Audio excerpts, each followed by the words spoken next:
morning. Good morning, New Hampshire. How are you today? Good. Wonderful. Good, good. Glad to see Awesome. everybody. You what? I said awesome. There.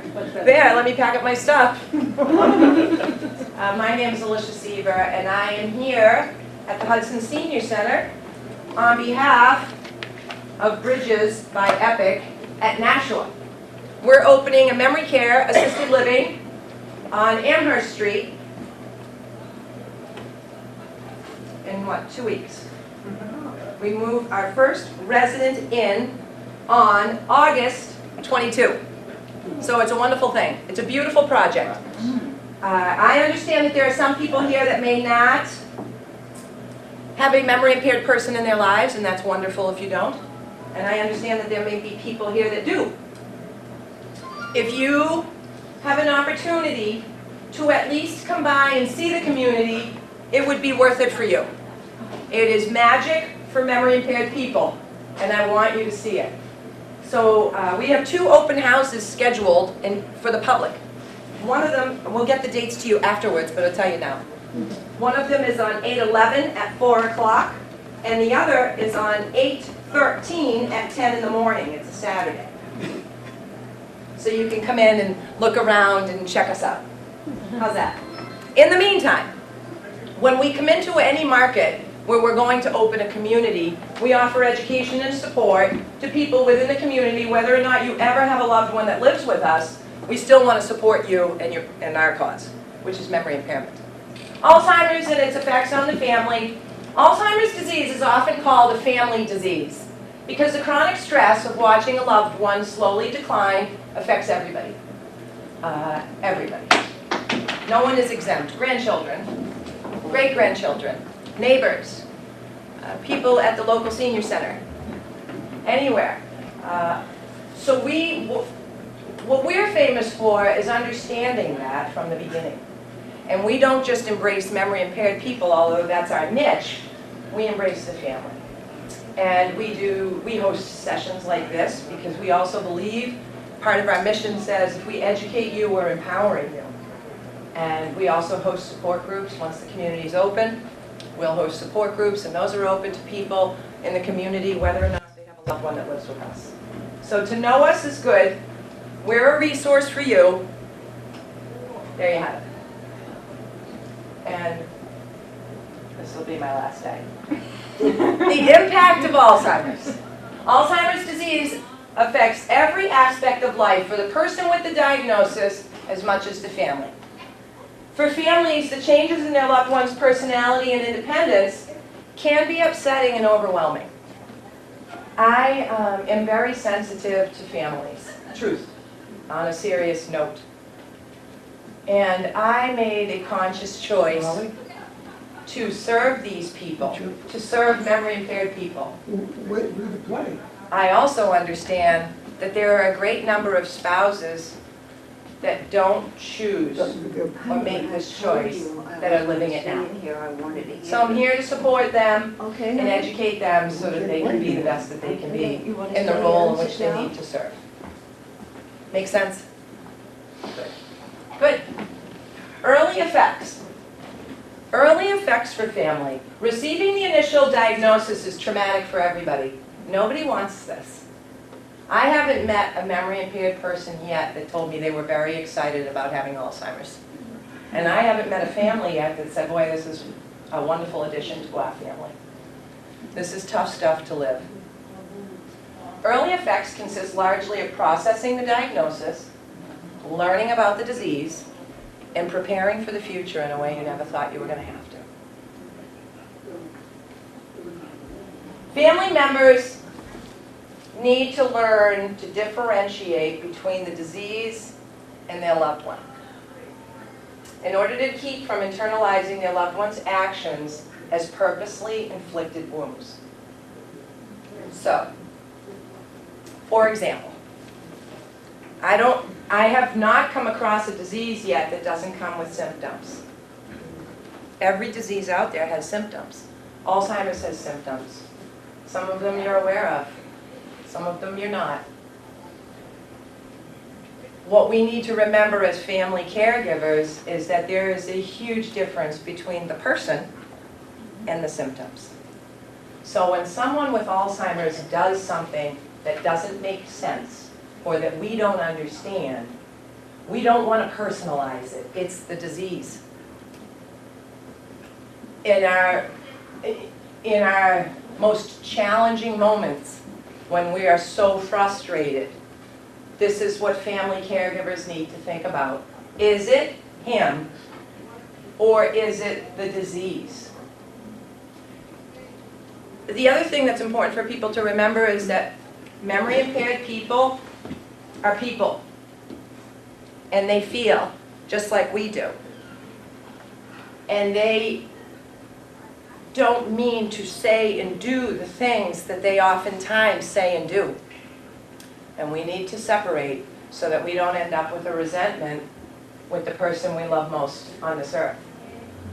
Hard to do. Easy for me to say, because this hasn't broken through my front door. But it's good quality, solid advice for family caregivers. Early planning for disease progression is important. If possible, have your loved one participate in financial planning, legal arrangements, and care plans. You know your memory impaired loved ones best. Whatever it is they're capable of engaging in, we want them to engage in. They have passions and desires and wants and beliefs just like we do, and if we don't already know them, we should ask them. Memory impaired or not, people have a vision of what their senior years are supposed to look like. And we want to know what that vision is, so that we can try to help people get as close to that vision as they can. Good? Everybody good? Good. Perfect. The donuts must be working because no one's asleep. So there was a method to the madness in the sugar. Lisa's going to help you. You're all set. Middle effects. Oh, I think he's going to ladies' room, men's room. Well, that's important. It's okay. You know, sometimes he just wanders. Lisa does this. She'll do great. She'll do great things. As Alzheimer's progresses and the patient loses touch with reality, the strain can become greater on the family. Does this make sense? So, because Alzheimer's is taking away pieces of the brain for the person with the diagnosis. And then the family has a front row seat to this show that they never wanted to see. And we need to be sensitive to that. And it does create a lot of stress. This is the slowest grieving process I've ever seen for a family. Because we lose people a piece at a time with Alzheimer's. And we grieve every piece we lose. So it's ongoing grief. And that can be a great strain for people, families, of course. Family members caring for loved ones with Alzheimer's frequently feel isolated and suffer from grief and loss as the person they're caring for slowly slips away. I'm sure that makes sense. And I can't imagine walking in those shoes, which is why I am as sensitive as I am. All jokes aside, I also want to bring joy to people every day, because I just don't feel like there's enough of it. The flip side to that is I understand how difficult this can be for people. Not an easy road to travel, most especially for families. Memory impaired people aren't watching themselves. They are not in a front row seat to their disease. They're in a back seat to their disease. Family members are in the front. Safety also becomes an issue. Forcing families to approach their loved one as a child who has few inhibitions. Because oftentimes with Alzheimer's, different parts of the brain can be affected for different people. Safety awareness can be affected. Your appropriatenesses and why you're all sitting here looking so lovely and beautiful. It's really working for you. But for memory impaired people, this part of the brain can be affected and they can be inappropriate at the absolute worst time. And they don't mean that. Their filters are affected by the Alzheimer's. They would be mortified if we ever told them what they were doing yesterday afternoon, which is why we don't. Because that's the disease, not the person. For some people, this is the time to consider alternative care options, which can be a devastating line of thinking for families who hope they would be able to provide care for their loved one at home. And we understand that. And a lot of memory impaired people do stay home. Right now, he's really pissed at me. I gotta go and play cards, It's because that's okay. what he wants me to do. It's okay. It's not going to hurt my feelings. You're good. You're fine. The later stages of Alzheimer's can require extensive hands-on care. Many times, if a family is continuing to manage all the care, a family member is required to be present around the clock. This can lead to caregiver burnout and stress for people. And we pay close attention to families at home that we're connected with so that we can help them sustain. Because we don't want to see people doing the best they can to keep their loved ones at home and then end up overstressed, overburdened, feeling isolated, and all these other things. Helping children to understand Alzheimer's, it's important. There is such a stigma out there in this country about Alzheimer's. And we need to help children understand so that they feel comfortable spending good quality time with their grandparents and great-grandparents before they run out of time.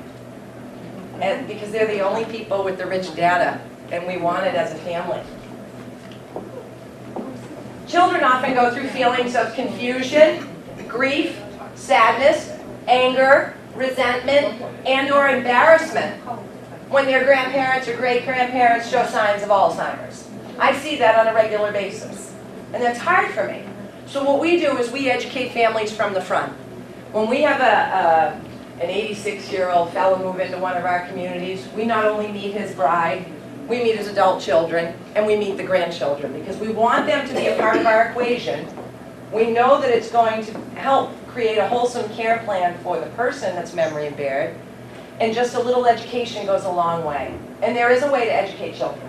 When explaining Alzheimer's to children, it's important to do so at their level, as with any other topic. Giving younger children a simple but honest answer to questions like, why doesn't Grandma remember who I am? Grandma has a disease that affects her ability to remember. Just like you get a cold or a tummy ache, Grandma has a sickness that affects her memory. Children are able to grasp that. Older children with the ability to understand how the brain actually works might prefer a little more data, a little more detail, such as the fact that the pathways that affect the neurons in Grandpa's brain have become damaged, which is why he has a hard time remembering things. And then we show the children how that works in a conversation with their grandparent, if that's the case. No matter what age, it's important for all children to understand that there may be times when the person does remember things, but that the memory might last just a short time. So what we focus on with children and family members is making the most of a moment. Because truly, all we have is a moment. So if my focus is to make the most of moments, and then I have a family who shares my focus, we make magic together for memory impaired people. Because all we're focused on is the next moment. Remember that too much information can be confusing and frightening for kids. But so can too little information. So we need to tread lightly, but we need to make sure we answer the questions so that they're not lingering. Because you know kids, they will make those answers up themselves. Be willing to answer questions as they come up. Encourage children to talk about the changes they see in their loved one and how they feel about it. You know, I know a family in Massachusetts whose father has early onset Alzheimer's, and the children are still in grammar school. And the children begged their father not to go public with his story because they were so embarrassed that they didn't want their schoolmates to know. Meanwhile, his passion was to go public with the story because he wanted to educate people about what it is he's living. But he hasn't crossed the lines locally. He does more global work that the children are knowing. Because it is important, and more people are speaking up. And this fella is 51, and very savvy, and has a story, a very, very touching story. And the impact of his message is too great to ignore. So he finds a way that he can do this without impacting the children. But this is how they feel. It might be helpful for them to talk to a professional as opposed to someone in the family. It's a lot easier for children sometimes to have a conversation about what they're afraid of with somebody they don't know than it is to have it with a family member. Helping children cope with a loved one's memory loss. We work very hard at this because we want children to be a part of our equation and our communities on our campuses. Nothing better than babies and puppies, because it's all about unconditional love, and memory impaired people love that because they can feel it, and it's just joy. There are things they can still do together no matter where the person is in the disease progression. So we need to figure that out, we need to set it up, and we need to make sure they have success so that they do it again. So listening to music, dancing, or singing can still happen. Creating simple crafts, coloring, or painting, to find a plane where the two can meet and have success is the answer. Performing simple household tasks, looking at old photos is huge because it tells the children where the family began, how things were. It's a wonderful education. Putting together puzzles, building things. There are lots of things we can do together. We just need to make sure that it's successful, especially for kids. We know the kids are only going to come back if it was good, right? So we need to make sure it's good. And traditionally, that's not a difficult thing to achieve. Family conflicts and Alzheimer's. Well, family conflicts is a session in and of itself, but we're just talking about Alzheimer's. So this is hard for families. Some family members live far away or have time constraints when others are local and don't. And that creates a rift right from the beginning. I do all the work. Well, you live next door to your mother. My brother lives in Florida. Of course he does. He's never coming back. There's a way for people to support people when you have a family member with Alzheimer's. We don't need everybody local, and we don't need everybody to do the hands-on. And you don't want me to do the hands-on. But you want, I'm good at other things. So we should look at each other's strengths as a family, figure out who should do what, and together we make an effort and we get great results. There are differences of opinion, of course, about medical treatments or the care setting. You know, my mother wants to keep my dad home, but my older sister thinks he should be placed. It's too much work. But my brother's worried about, you know, all of their finances going down the toilet, so he wants to keep them home too. Yeah, I understand. Meanwhile, if we just focus on the people that need the help, we'll be okay, no matter what result we get. We do it, and that's what we do as professionals. We help families down the path, and we help them keep their eye on the prize, and the prize is traditionally their parents. Did your parents want to be home? Then we need to make a plan to keep them home. Feelings are not shared openly and honestly. Yeah? Most especially amongst the siblings. We say what we think sometimes as siblings want to hear, or we say the right thing by our parents. We need to execute the same way, no matter what, no matter how we feel. Avoiding family conflicts. Realize that everyone may be affected by the disease in very different ways. Find ways to connect and keep open lines of communication. I don't know how many times I've heard a family say, well, yes, we have a fifth brother, but he's not in the equation. Okay. Should we keep him in communication? Should we have an email chain so that you don't have to speak to him, but maybe we keep him in the loop? There's ways we can do things and honor everybody and how they feel, because everybody has a different relationship and everybody has a different feeling. Sharing responsibility. This is important. This is life-sustaining. We do better as a group than we do as an individual here. So consider each family member's preferences, resources, and abilities, and then give them a job to help. Let each family member contribute as they're most comfortable. Because people have a comfort level and we shouldn't push them to do things they're not comfortable with. Because when you do that, I can assure you what happens. It doesn't go well. And I have a comfort level with certain things when it comes to my parents. But I have a sister who's a much better daughter. And she compliments where I fall short. So we work well together as a team, but individually, we don't get near as much ground covered. Does that make sense? Hands-on care, household chores and errands, dealing with financial or legal issues. Everybody can help somehow. Meet regularly if you can, and if that's not your reality, find another way. The more people in the loop, the more feedback we hope, and the more assistance we hope. Plan regular face-to-face family meetings. Include everyone who is a part of the caregiving team, including neighbors if that's who's helping. Close friends and contacts, it's important. Memory impaired people change, and they change quickly. And we don't always notice, because we're sitting there every day watching them. But the mailman might notice, the next door neighbor might notice that the memory impaired person was deadheading the wrong bushes. It happens. They start deadheading and they don't stop, and they cross the line and they're in the neighbor's yard deadheading. And you don't know this because you're inside and you know he's safe and you're not worried. Hopefully the neighbor tells you. Discuss each person's responsibilities and challenges and make changes as needed. I might be good at something in the beginning, but as soon as my dad changed, I might have wanted another job. Does that make sense? Good.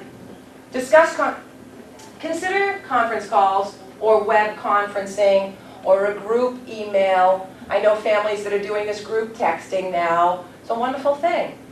You send out a message, everybody gets it, that's the end of it. You did your part. It helps.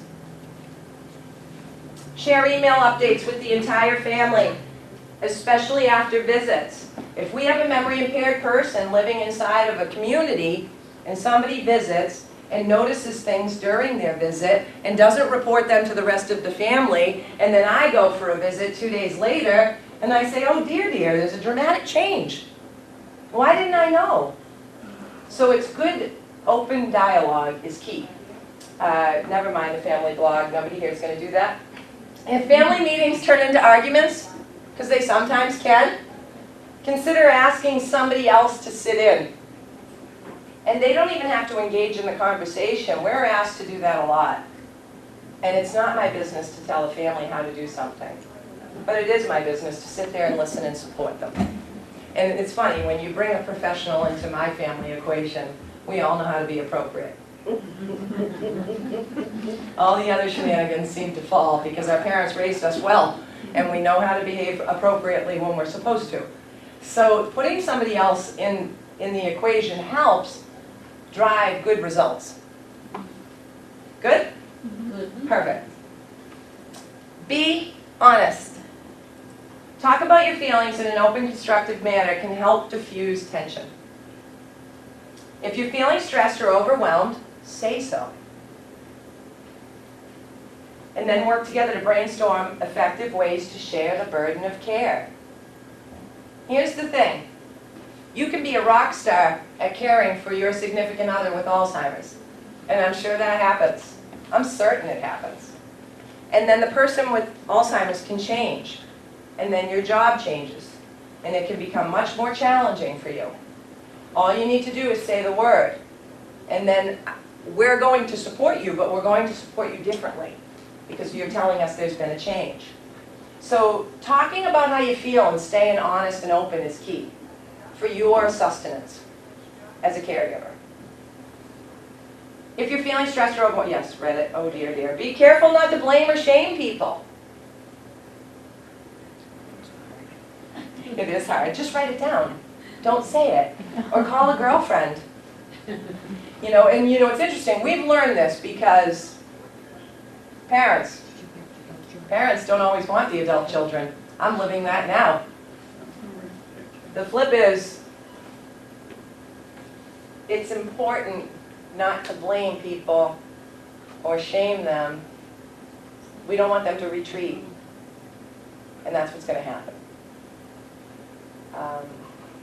At the same time, it's important for you to vocalize what you need to vocalize, and it's not always going to be to your adult children or whomever is in your equation.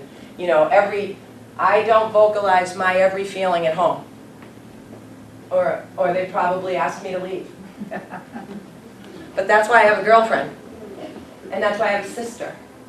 And I use these people for some of that banter, so that the people at home don't have to hear it. And we need to do the same with Alzheimer's. And we need to make sure when we're talking about the person with Alzheimer's that the person with Alzheimer's is not within earshot. Because just because they have Alzheimer's doesn't mean they can't hear. And when they hear things negative, and they interpret them as negative, they're going to give back something very negative. Iffy. Piffy. I love it.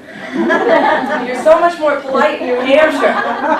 We have another word for that. But you want to avoid piffy at all costs. But we're human. We're absolutely human. However, keep an open mind as you listen to the thoughts and feelings of other family members. Because we don't know until we ask. Don't criticize. Remember that there are many ways to provide the right care. I might not do it your way and you might not do it my way, but we would both end up at the same place, I hope. Respect each family member's abilities, styles, and values. And if you can't respect, fake it till you make it. Because it goes a long way. We're not always going to feel this, but we can fake this for the moment so that people think and feel as though we respect them.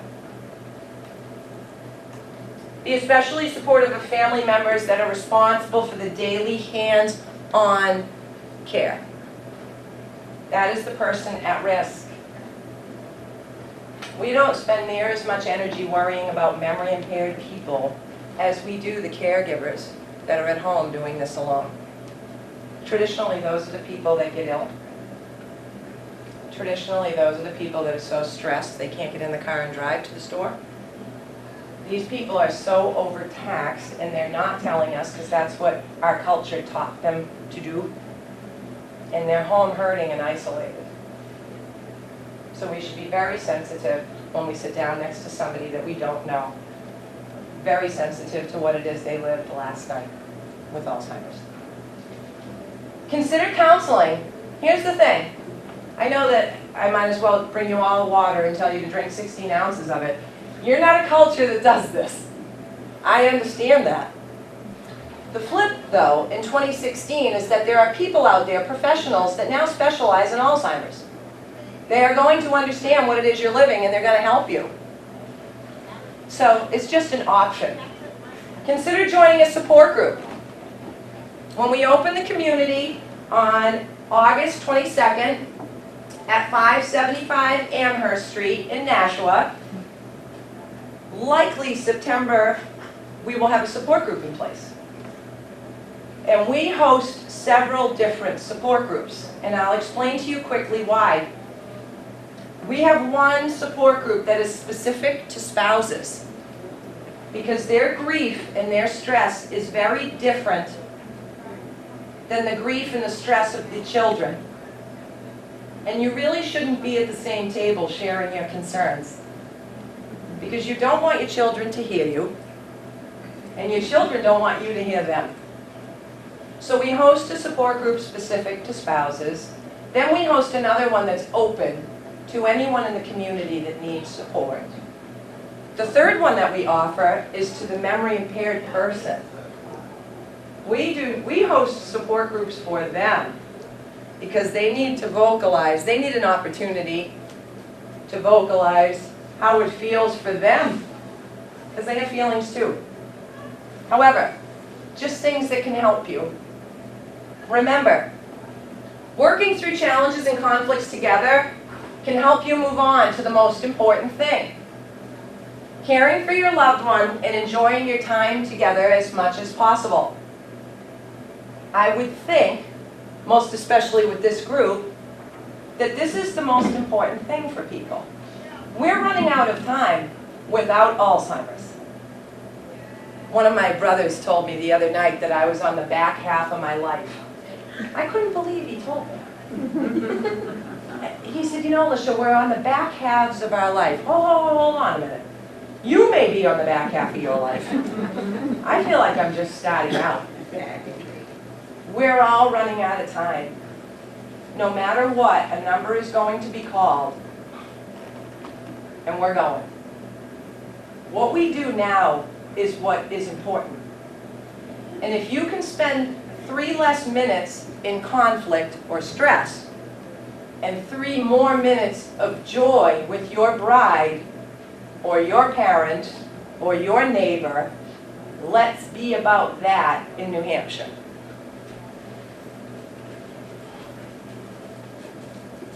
Boom. How is that? Great. You don't have to clap for me.